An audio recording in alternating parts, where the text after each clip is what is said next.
پہلے سوال کی طرف چلتے ہیں. انڈیا کیا اچیو کرنا چاہ رہا ہے by threatening to attack Pakistan, اور جو ایل او سی وہ ہیٹ اپ کر رہا ہے اس کے کیا مقاصد ہیں؟ یہ جو تھریٹس میک کر رہا ہے اس کے پیچھے وہ کیا حاصل کیا کرنا چاہے گا؟ جی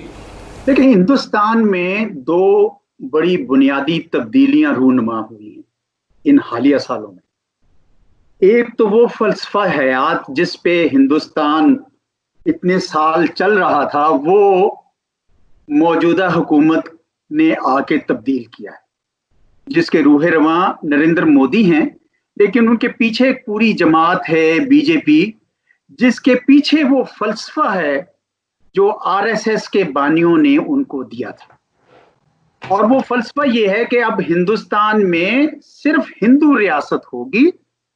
جس میں کوئی اور نہیں رہ سکتا. اور اگر آپ کو یاد ہو تو 1925 میں گولوالکر نے اپنی کتاب اے بنچ آف تھاٹس میں لکھا تھا کہ ہندوستان میں اگر کوئی غیر ہندو رہنا چاہتا ہے تو اس کو ہندوانہ شعار اپنانے ہوں گے.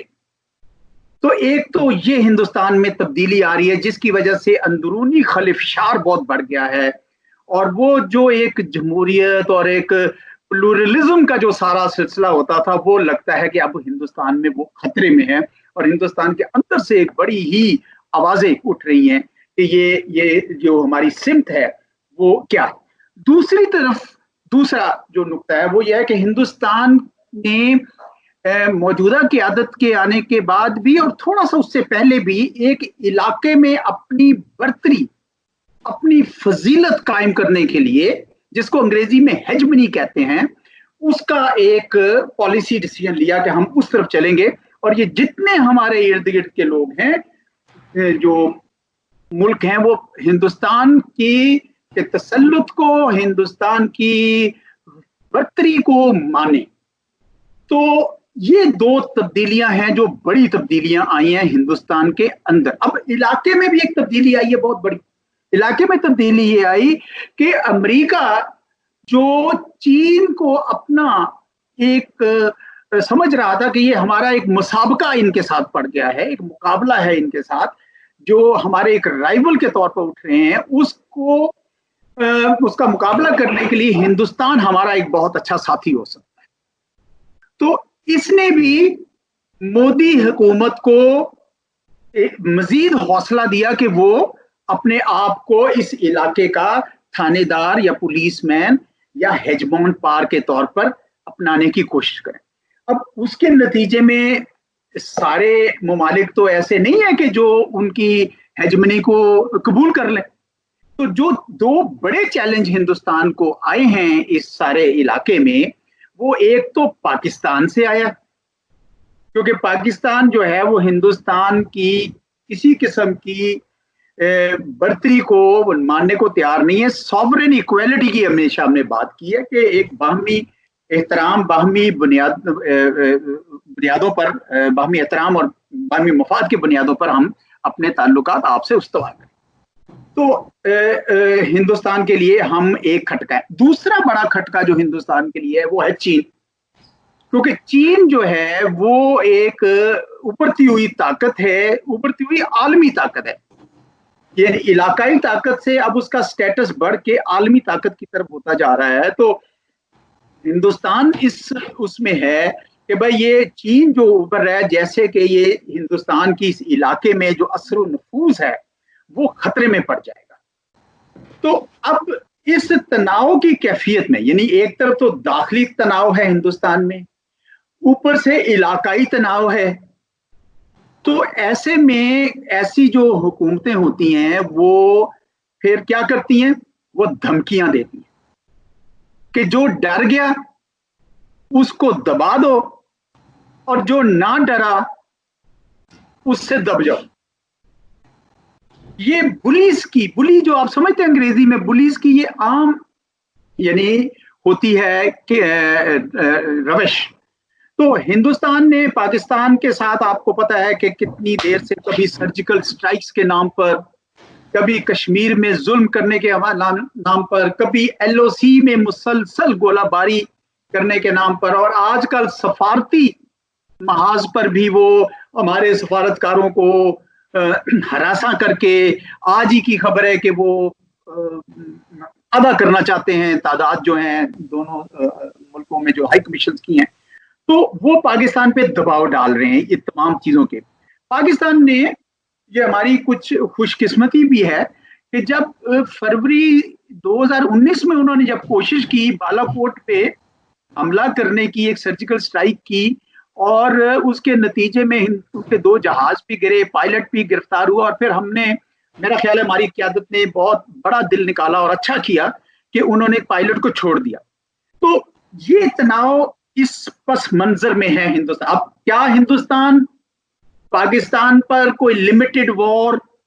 جو آپ کہہ رہے ہیں مسلط کر سکتا ہے؟ کیوں نہیں کر سکتا؟ دیکھیں نا، اگر یہ ان کے پیچھے ساری فلسفی یہ ہے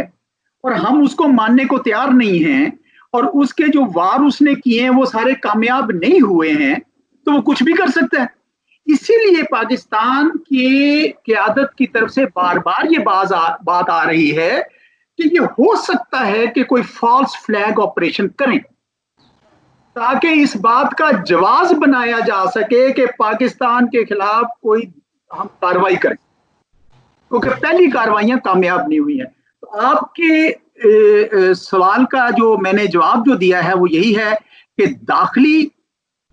محاذ پر، خارجہ محاذ پر ہندوستان کی جو یہ حکومت ہے، جو ایک نظریاتی حکومت ہے، جو ایک ہندو ریاست قائم کرنا چاہتی ہے، اس وقت دباؤ میں آ گئی ہے، اور دباؤ کی کیفیت میں اس کا بس نہیں چل رہا، اور وہ کسی وقت کوئی بھی جو اس قسم کی غیر سنجیدہ حرکت جو ہے وہ کر سکتی ہے. اس لیے ہمیں اس کے لیے ہر دم تیار رہنا ہوگا، اور اس کے لیے یہ نہیں ہے کہ ہمارے پاس آپشنز نہیں ہیں، الحمدللہ ہیں. اور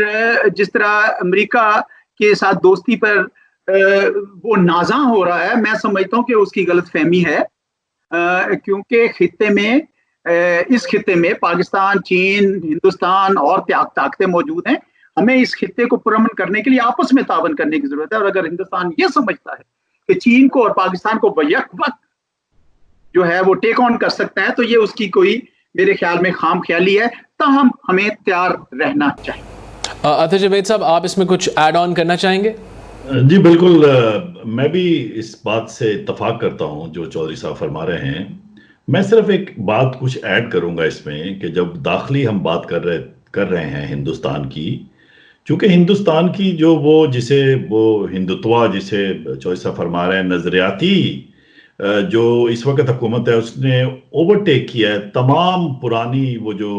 گاندھی کے اصول تھے، یا جو ان کے ساتھ لیفٹ تھا وہاں پہ ایک سوسائٹی، وہ اپیرنٹلی دکھاتے تھے باہر کہ ہم بہت ڈیموکریٹک ہیں اور ہم سول لبرٹی رائٹس کا بھی خیال رکھتے ہیں. چونکہ وہ ایک عمل جو ہے وہ پارٹیشن کے بعد سب سے بڑا نقصان جو ہندوستان کو ہوا ہے کہ وہ عمل جو پلورلزم کا تھا وہ ختم ہو گیا ہے، بالکل ٹرمینیٹ ہو گیا. اس کی جو مثالیں بہت زیادہ ظاہر ہے ہم نے کی ہیں پہلے بھی باتیں، کہ جو بھی مائنورٹی ہیں، کرسچنز ہیں یا دلتس ہیں، ایک تو ہوتا ہے کہ ان کو پرسیکیوٹ کرنا، یعنی کہ ان کو ہراس کرنا. لیکن اگر آپ ان کی کلنگ کرتے ہیں یا ان کی عبادت گاہوں کو جلاتے ہیں، یا ان کو سکولوں کالجز میں دلتس کو چیز کر کے مارتے ہیں، یا اگر دلت گھوڑے پہ بیٹھ گیا ہے تو اس کو نیچے اتار کے اس کو مارا پیٹا اور ہلاک کر دیا کہ تم اوپر نہیں بیٹھ سکتے بیکاز جو ہندو جاتی جو سسٹم ہے اس میں تمہاری جو اوقات ہے وہ بالکل دوسری ہے. یہ تمام چیزیں، اور پھر سکھوں کے ساتھ جو واقعات ہوئے، یہ تمام چیزیں کو آگے رکھیں تو بجائے اس کے کہ وہ پلورلسٹک کی طرف جاتا تو وہ ریورس ہو گیا ان کا سوشل جو سسٹم تھا ایک بنا ہوا. اب میں یہ کہوں گا کہ جو خارجی محاذ ہے اس پہ پاکستان نے جو ریسٹرینٹ اب تک شو کی ہے، میری گزارش ہوگی کہ یہ مجھے لگتا ہے کہ یہ زیادہ دیر تک ہم بھی نہیں کر سکیں گے ریسٹرینٹ، کیونکہ یہ جو چائنا اور پاکستان، خاص طور پر چائنا کے بارے میں جو غلط فہمی تقابلی جائزے میں پیدا ہوئی، وہ انہوں نے دھوکہ دیا امریکہ کو، یہ جسے کہتے ہیں نا ڈسیپٹیو ڈپلومیسی بنائی کہ ہم خطے میں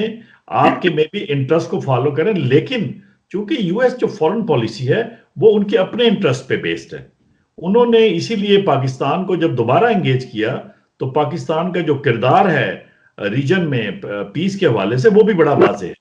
تو ایک پازیٹیوٹی پاکستان کی طرف سے آئی ہے، لیکن خطے میں جو نیگیٹیوٹی ہے، جو پرسیکیوشن ہے اور کشمیریوں کے ساتھ جو ظلم مسلسل ہندوستان کر رہا ہے، یہ اس بات کی نشاندہی ہے کہ پاکستان ریسٹرینٹ پہ ہے، اور ہندوستان جو ٹو پرونگ اسالٹ کرنا چاہتا ہے، ایک بڑے ملک پہ اور ایک اپنے سے 7-8 گنا چھوٹے ملک پہ، یہ میرے خیال